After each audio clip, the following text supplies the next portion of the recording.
మునుపు మనం ఎవరి పిల్లలం అంటే అపవాది పిల్లలము. కానీ మనకున్న గొప్ప ఆశీర్వాదం ఏంటంటే ఏ రోజు నువ్వు యేసు యందు విశ్వాసం ఉంచావో ఆ రోజు నుంచి నువ్వు ఎవరి పిల్లలవో తెలుసా? నువ్వు దేవుని పిల్ల. మనందరూ తెలుసుకోవాల్సిన ఒక గొప్ప సత్యము, మనకి ఒక తండ్రి ఉన్నాడు. ఆ తండ్రిని మనం గ్రహించలేకపోతున్నాం అంతే. మనం అనుకుంటాం దేవుడు దేవుడు దేవుడు అనుకుంటాం, కానీ ఒక్కసారి ఆ తండ్రి రొమ్ము మీద పడి మనం ఏడవగలిగితే ఈ భూమి మీద ఉన్న తండ్రుల కంటే ఆ తండ్రి ముందుగా స్పందిస్తాడండి.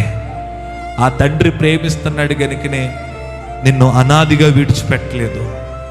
ఆ తండ్రి నిన్ను ప్రేమిస్తున్నాడు కనుకనే నిన్ను భరిస్తున్నాడు, ఓర్చుకుంటున్నాడు.